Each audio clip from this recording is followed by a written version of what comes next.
ఈ నెల 10న పోలింగ్ జరగబోతోంది. ప్రచారం పెద్ద ఎత్తున అన్ని పార్టీలు చేపడుతున్నాయి. ప్రచారాస్త్రంగా ప్రధాన ప్రతిపక్ష పార్టీలన్నీ కూడా ల్యాండ్ టైటిలింగ్ యాక్ట్ని తెర మీదకు తీసుకొస్తున్న పరిస్థితి.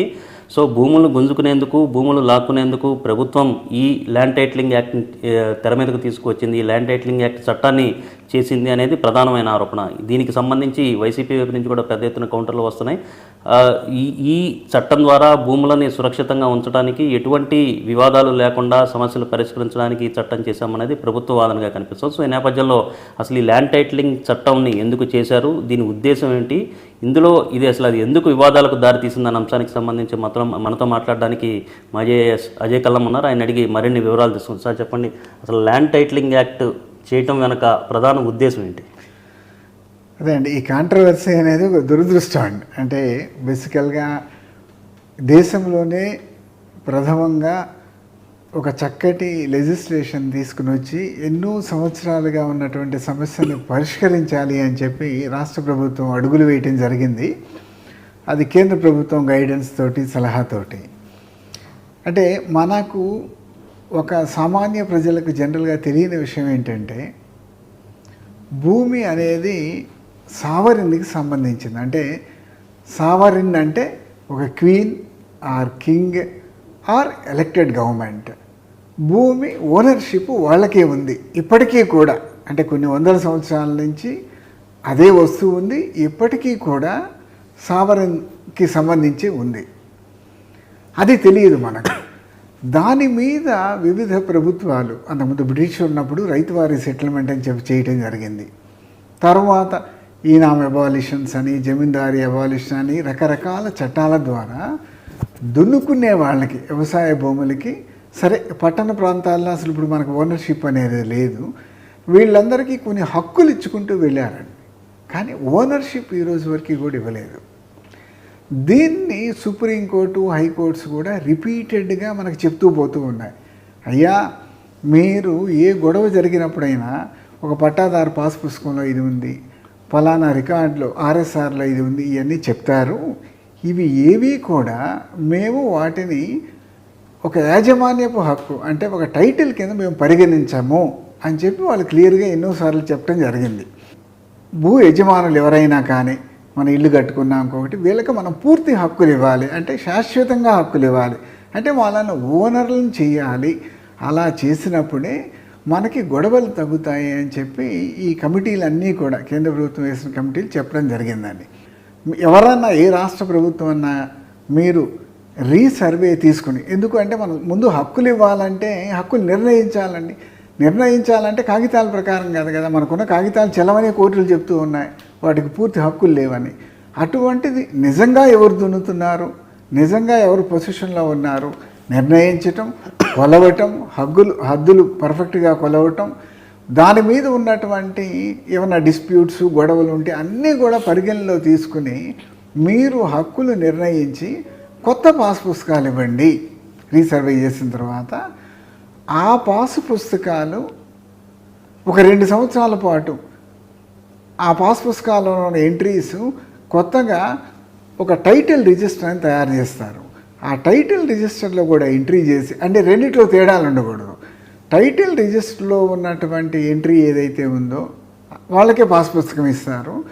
ఈ పాస్ పుస్తకం మీద ఎటువంటి గొడవలు 2 సంవత్సరాల పాటు లేకపోతే దాన్ని శాశ్వత హక్కు కింద కన్వర్ట్ చేయండి.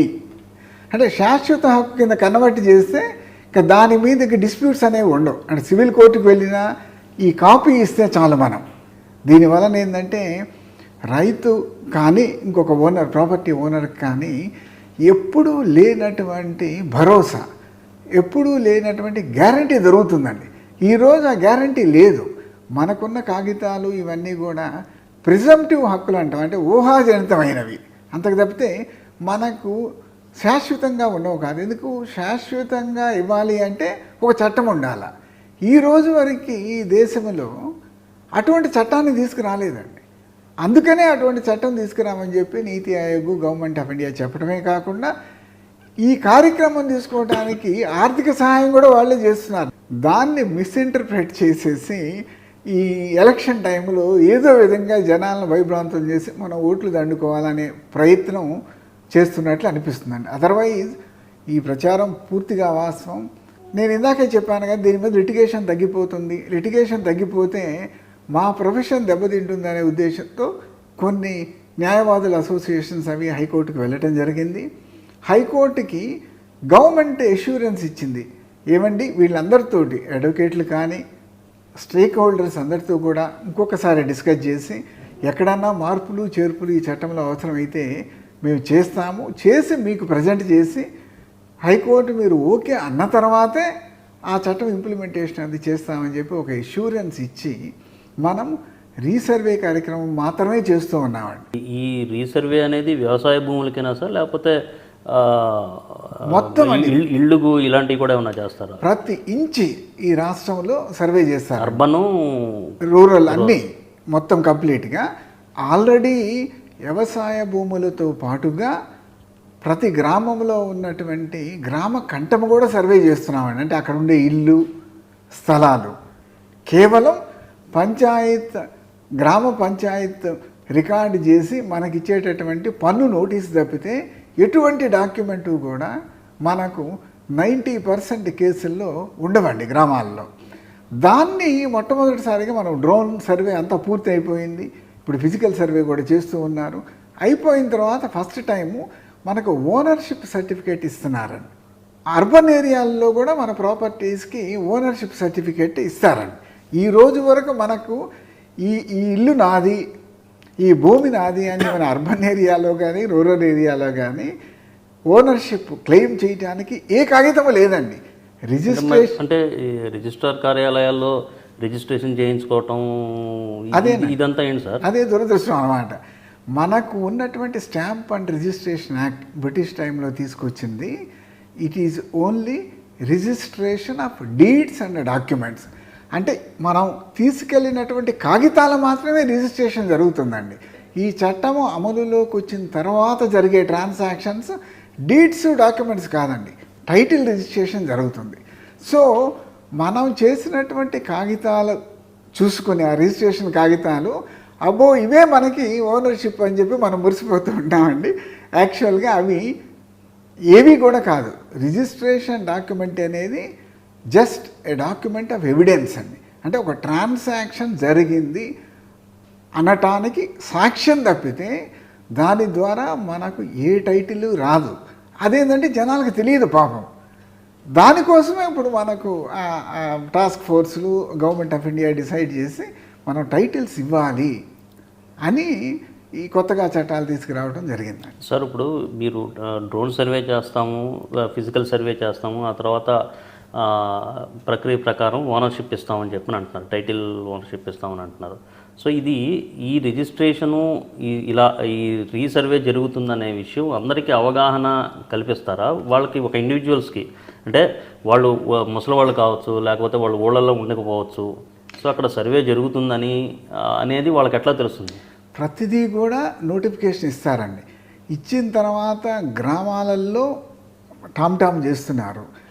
ఈ సర్వే జరగటానికి ఒక గ్రామంలో డ్రోన్ అయిపోయిన తర్వాత ఫిజికల్ సర్వే జరగటానికి ఒక గ్రామం ఒక రికార్డ్ ఒక షేప్కి రావడానికి కనీసం 6 నెలలు పడుతుందండి. 6 నెలలు ఈ సర్వే టీం ఆ గ్రామంలో ఉంటుంది. ప్రతి ఒక్కళ్ళకు అంటే ముందు పొజిషన్ సర్వే అని చేస్తారు. డ్రోన్ సర్వే అయిపోయిన తర్వాత ఆ ఆర్తో రెక్టిఫైడ్ ఇమేజ్ తీసుకుని పాత మన గ్రామ మ్యాప్ మీద కూర్చోబెట్టి బౌండరీలు ఫిక్స్ చేసిన తర్వాత ఫిజికల్గా కొత్తగా వచ్చినటువంటి రోవర్ అనే ఇన్స్ట్రుమెంట్ తీసుకుని, ఈ రోవర్ సెటిలైట్తో లింక్ అయి ఉంటుందండి. ప్రతి గట్టు చుట్టూ తిరిగి ముందు మ్యాపులు తయారు చేస్తారండి. ఆ మ్యాపులు తయారు చేసేటప్పుడు గట్ల దగ్గర దాదాపు ఊరంతా రైతుల్ని పిలుస్తారండి. పిలిచి వారి అభిప్రాయాలు తీసుకున్న తర్వాత రికార్డులో ఆ పర్టికులర్ సర్వే నెంబరు ఆ బిట్టులో ఎవరున్నారో అని చెప్పి వాళ్ళకి నోటీస్ ఇస్తారండి. పట్టదారికి నోటీస్ ఇస్తారు. పట్టాదారు కాకుండా ఇంకెవరన్నా అక్కడ పొజిషన్లో ఉంటే వాళ్ళకి నోటీసులు ఇస్తారు.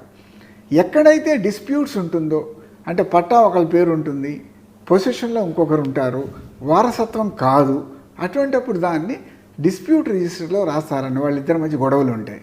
లేదు వాళ్ళిద్దరూ కాదు నాది కాదండి ఆయనదేను ఫలానా విధంగా ఆయనకు వచ్చింది అని చెప్పి వాళ్ళు ఎవిడెన్స్ ఇస్తే అంతా రికార్డ్ చేసేసుకుని దాని ప్రకారము దాన్ని టైటిల్ రిజిస్టర్లో ఎంటర్ చేస్తారండి. అది మన ఇప్పుడు రికార్డ్ చేసేటటువంటి డ్రాఫ్ట్ ల్యాండ్ రిజిస్టర్లో ఎంటర్ చేస్తారండి. ఈ 6,000 గ్రామాల్లో డ్రోన్ సర్వేతో పాటు ఫిజికల్ సర్వే కూడా పూర్తి అయిపోయిందండి పూర్తిగా. ఎందుకు అని అంటే ఇది 4 సంవత్సరాల ప్రక్రియ అండి. మనము బేస్ స్టేషన్స్ అని ఏర్పాటు చేస్తాము సెటిలైట్ లింకేజ్ కోసం. 75 బేస్ స్టేషన్లు ఈ రాష్ట్రంలో మనం ఏర్పాటు చేసామండి. అది ఏర్పాటు చేయడానికి 1 సంవత్సర కాలం పూర్తిగా పట్టింది.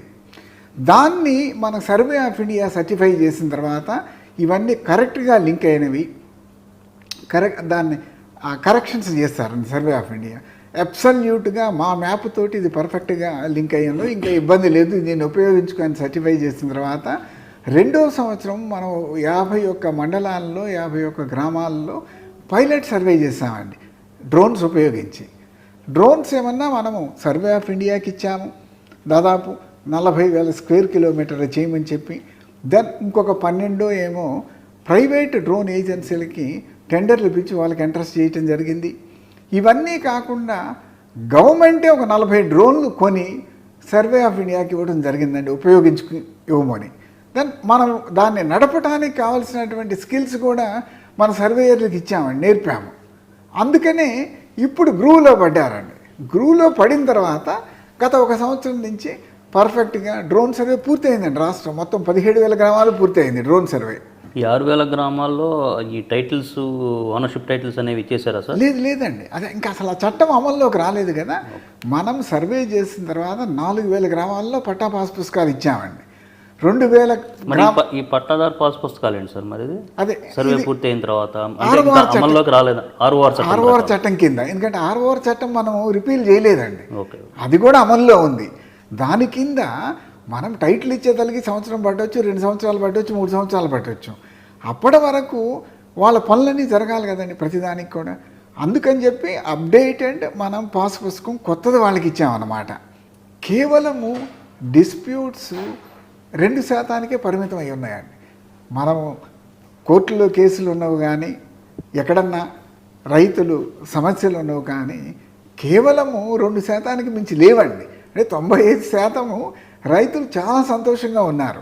మాది పర్ఫెక్ట్గా సర్వే చేశారు సార్. ఎందుకంటే ఇదివరకు ఇట్లా చైన్ సర్వే కాదండి, దీనిలో కేవలం 5 సెంటీమీటర్సే ఎర్రర్ ఉంటుందండి. హైకోర్టుకు మనం దాన్ని అప్డేట్ చేసి రూల్స్ రెగ్యులేషన్స్ ఈ చట్టం కింద తయారు చేసుకుని, చట్టం కింద టీఆర్ఓ ఎవరు ఉండాలా, టైటిల్ రిజిస్ట్రేషన్ ఆఫీసర్ మనం ఏ స్థాయి వ్యక్తిని పెట్టాలి, అపలేట్ అథారిటీని ఎవరిని పెట్టాలా, మనం డిస్ట్రిక్ట్ జడ్జిని పెట్టాలా, జాయింట్ కలెక్టర్ని పెట్టాలా నిర్ణయించుకుని, ఆ తర్వాత హైకోర్టు రివిజన్ అథారిటీ అండి. ఈ వీటన్నిటినీ ఫైనలైజ్ చేసి ఆర్డర్లు ఇచ్చుకుని తరువాత టైటిల్ రిజిస్టర్ ఏదైతే ఇప్పుడు ఇచ్చేటటువంటి కొత్త పాస్ పుస్తకాల ప్రకారం తయారవుతుందో దీన్ని పబ్లిక్గా నోటిఫై చేస్తామండి. ప్రతి గ్రామంలో నోటిఫై చేసి, బాబు ఇది లేటెస్ట్ మనం తయారు చేసినటువంటి టైటిల్ రిజిస్టరు, మీకున్నటువంటి డాక్యుమెంట్ ప్రకారము, రీసర్వే ప్రకారము, దీని మీద మీకేమన్నా అబ్జెక్షన్స్ ఉంటే తప్పనిసరిగా అపలేట్ అథారిటీ, ఇప్పుడు మళ్ళీ టీఆర్ఓకి మీరు అప్లై చేసుకోవచ్చు. టీఆర్ఓ తీసుకున్న నిర్ణయం మీకు సరిగా లేకపోతే అపలేట్ అథారిటీ రేపు క్రియేట్ చేసేటువంటి ట్రిబ్యునల్కి వెళ్ళండి, అది కూడా లేకపోతే మీరు హైకోర్టుకి వెళ్ళొచ్చు అని చెప్పి మనం క్లియర్గా చెప్తామండి. ఇప్పుడు మీరు చెప్పిన అపిలేట్ అథారిటీ అంతా పూర్తి స్థాయిలో సర్వే పూర్తి అయిపోయిన తరువాత జరిగే ప్రక్రియ. కరెక్ట్ అండి.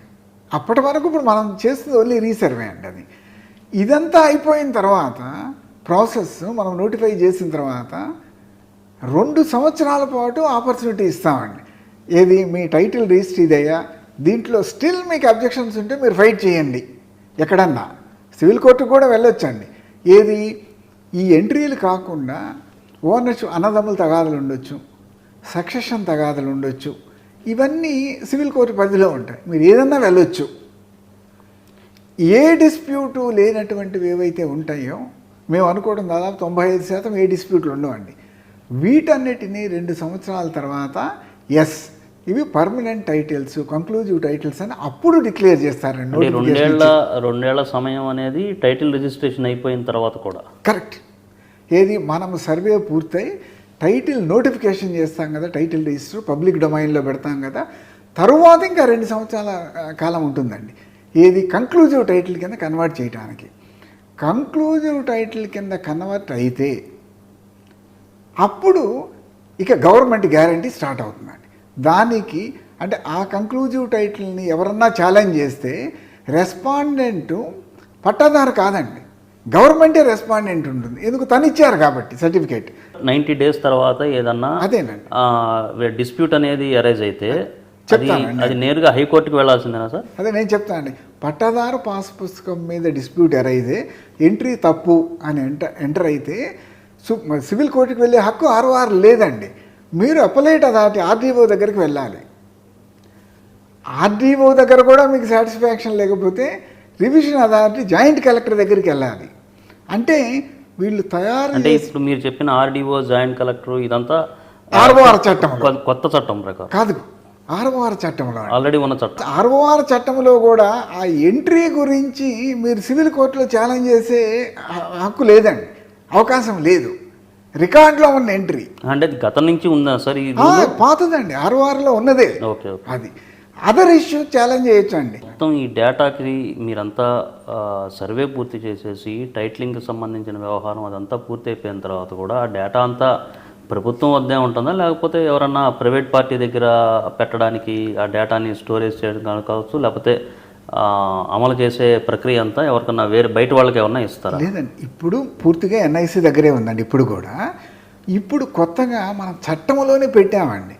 బ్లాక్ చైన్ టెక్నాలజీ ద్వారా డిజిటల్ సెక్యూరిటీ మనం ప్రొవైడ్ చేయాలని ఈ టైటిలింగ్ చట్టం లోపల ఉందండి. ఇది బయట కూడా చట్టంలోనే అది పెట్టారు. కంపల్సరీ బ్లాక్ చైన్ టెక్నాలజీ ఉపయోగించి ఒక్కసారి మనము టైటిల్ ఇచ్చిన తర్వాత టైటిల్ రిజిస్టరు ఎవరు దాన్ని టచ్ చేయడానికి ఉండదండి. ఇంకా ఒరిజినల్ డూప్లికేట్ ఏముంటాయండి? 2 కాపీలు ప్రింట్ చేసుకుంటారు, ఒకటి మీకు ఇస్తారు, ఒకటి వాళ్ళ ఆఫీస్లో పెట్టుకుంటారు. ఇట్స్ పక్కా digital and electronically printed safe and secure registration document అండి. అది ఎవరో ఒక చెడ్డ మోటివ్ తోటి స్ప్రెడ్ చేసినట్టుంది. ఇది జిరాక్స్ అని చెప్పి స్టాంప్ వెండర్స్ కూడా అయ్యి ఉండొచ్చు, వాళ్ళ బిజినెస్ పోతుంది కాబట్టి. Right sir, thank you sir. Thanks. Cameraman రెడ్డితో చంద్రశేఖర్ NTV అమరావతి.